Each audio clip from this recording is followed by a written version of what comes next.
Good day sa inyo mga boys! Baliw ka yata eh! Welcome back sa aking YouTube channel. For today's video, tuturuan ko kayo kung paano mag-disassemble at mag-assemble ng ating crankshaft. Hindi totoo yan. Bola lang yan. So tara mga boys! Wasak!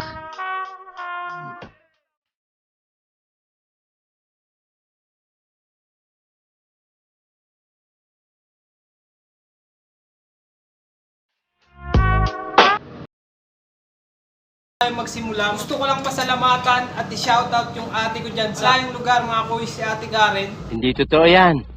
Bola lang yan. na nag-sponsor sa akin itong Ameriman Tools para magkaroon ako ng tools na gagamitin sa aking pagbabaklas. So, shoutout sa'yo dyan ate, ingat kayo palagi. Yun na nga mga boys, baklasin ko muna itong ating crankshaft.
So mga kuys, pag babaklasin nyo na to, ibalik nyo ulit yung ating axle. So lagay nyo lang yun dyan mga kuys, para hindi ito umikot. Paano masabi? No? Then gagamit kayo ng allen.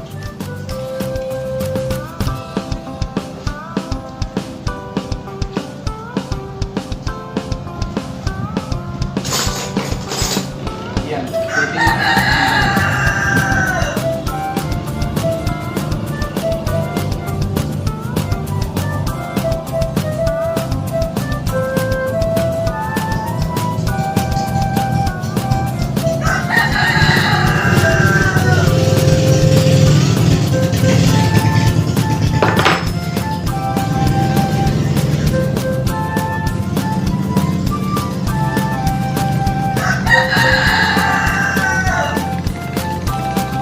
So, ganun lang mga boys, no? Balik nyo lang tong axle. Ang galing mo pala dyan ah. Hindi ko alam ah. Then, so kabila naman tayo.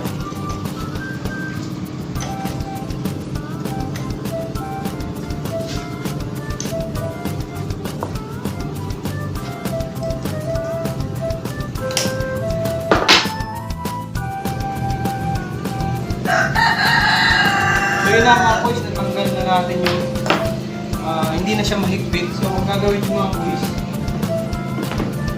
kailangan nyo ng container para masahod nyo yung langis.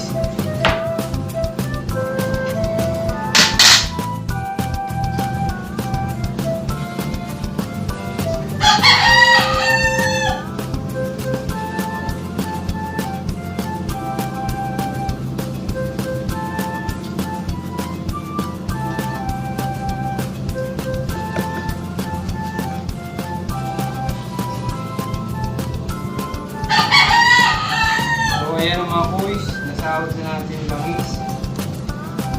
So, take note nyo pala mga boys, yung bolt niya, yung Allen bolt, may washer na. Paano masabi?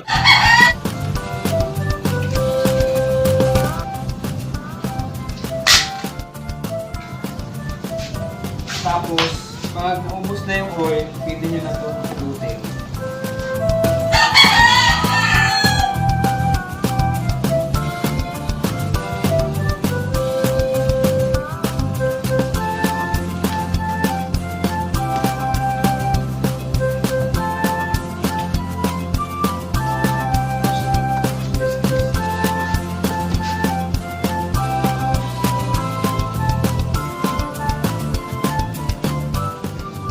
kabila naman tayo. Bahala ka sa buhay mo. Ginusto mo yan.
So, yun ang mga kuis, natanggal ko na. So, yun mga kuis, ngayon naman, papakita ko sa inyo kung paano hugutin tong inner tube.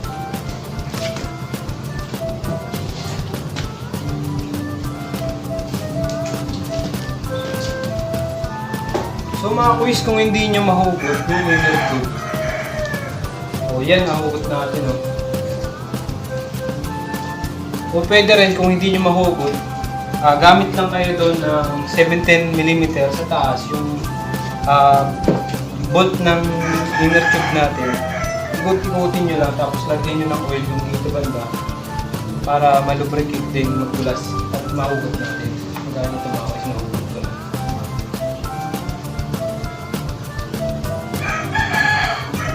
So bago nyo nga pala mga kuis hugutin lahat, no, pigpitan nyo lang ulit itong 12mm. So, ipitan nyo itong mga kuwis yung 12mm. Makinig kayo lahat. Huwag mo na masyadong maikip mga kuwis.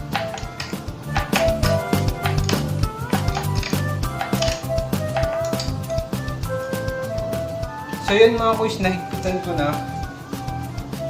Ngayon, sasaltikin natin yung bolt niya dito sa taas ng inner tube.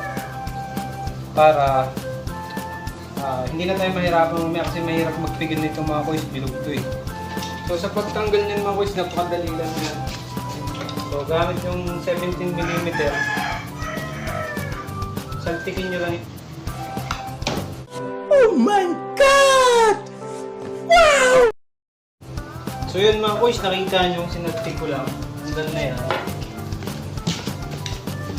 So yan, natanggal na natin yan. So lulugan nyo natin ito.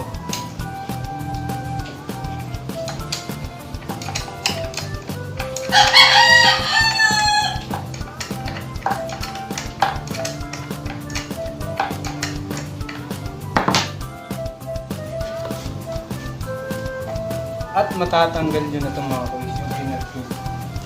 Sunod naman, kaya ako niluwagan to agad para niluwagan nyo, dali na lang. Ma'am, galing mo pala dyan ah. Hindi ko alam ah. So, diba?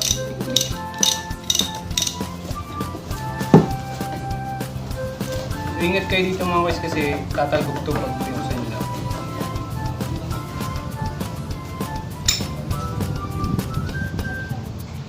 Dito naman tayo sa kabila mga kuis.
yun mga kuys, tanggal na. So luluwagan ko na siya para mabunot na natin.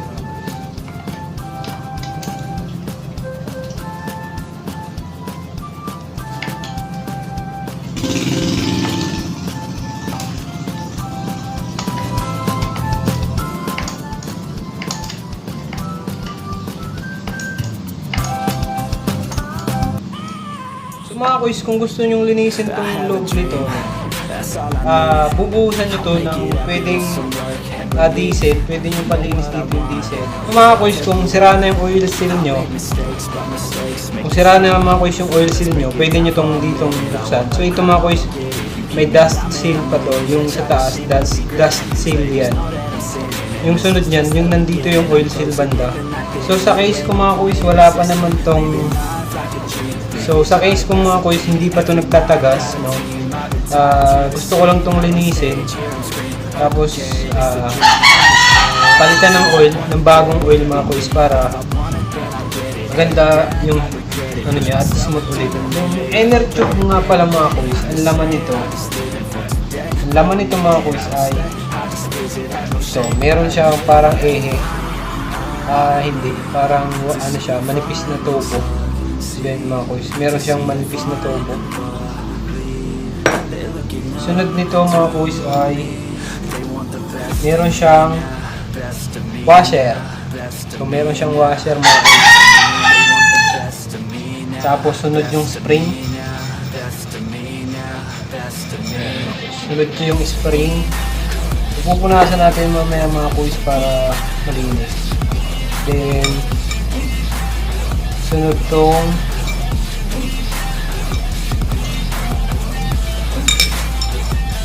ito mga kuys, sunod to. Then may spring to sa dulo. Yan. May spring sa dulo. Then meron din siya. Huwag ko kung ano itong sa dulo niya.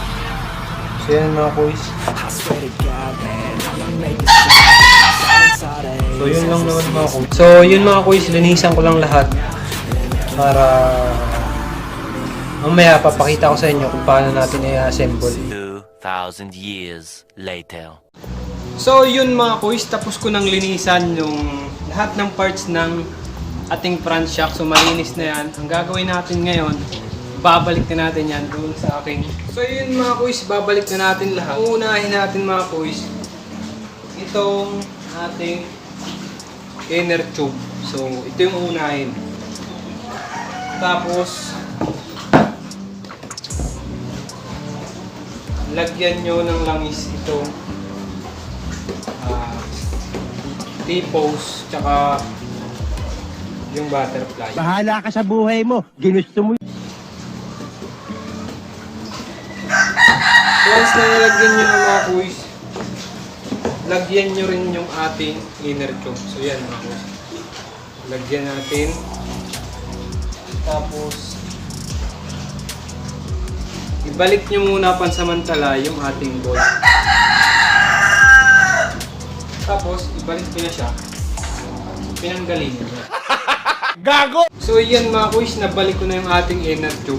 Sunod itong mga kuys. Siyempre, punasan ulit natin.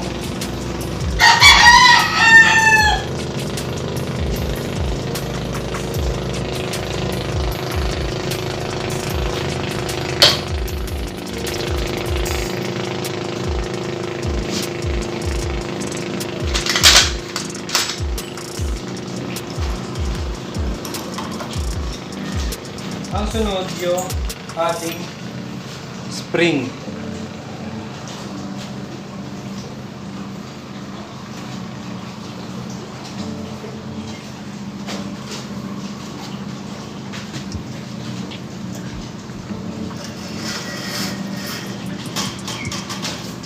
Tapos, meron siyang washer. Kung maglalagay kayo ng washer, meron kasi yung washer na to mga kuys.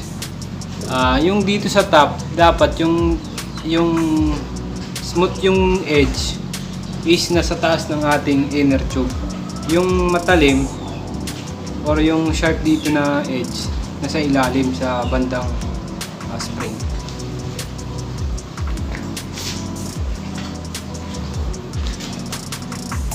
And sunod nyo itong mga kuys yung parang tubo.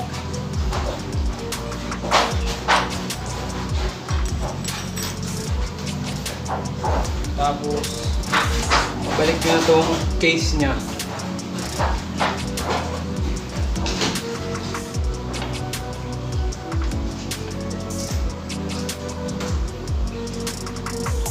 So yun, nabalik na natin mga kuys. Dapat hindi ito matanggal yung copper washer. Ayan, may washer. Copper washer yan mga kuys.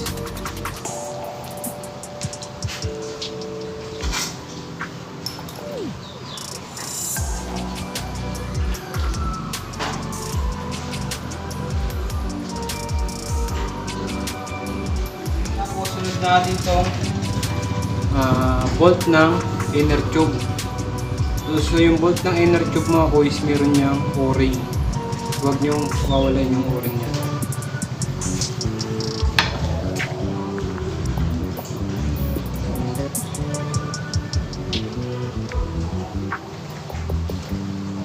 Napansin nyo mga kuys, binalik muna natin yung bolt ng inner tube para hindi umangat-angat yung ating shock.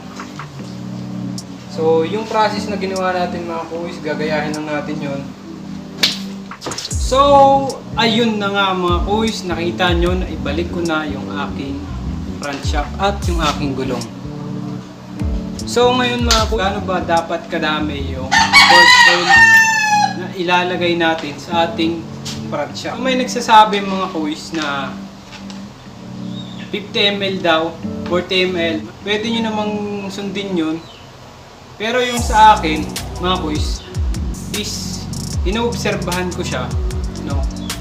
Hindi ako naglalagay ng langis ng sobra. Kadalasan, medyo kunti lang.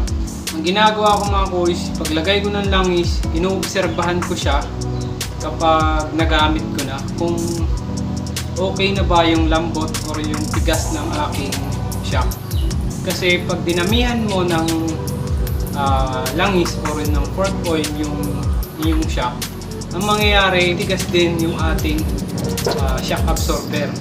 Ito yung fork oil na gamit ko. Yan, National Fork Oil. So, sa akin mga kuys, wala akong nilalagay kung ilang ml. Wala akong sinasabing kung ilang ml yung ginagamit ko. Kasi naglalagay ako, inoobserbahan ko, then kung kulang mga kuys, dinadagdagan ko. Kung sobra naman mga kuys, binabawasan ko. Kasi pangit yung sobrang malambot at pangit yung sobrang matigas na shock. Kasi nakaka-apekto yun sa pagdadrive. Masakit sa katawan pag sobrang tigas, matagtag.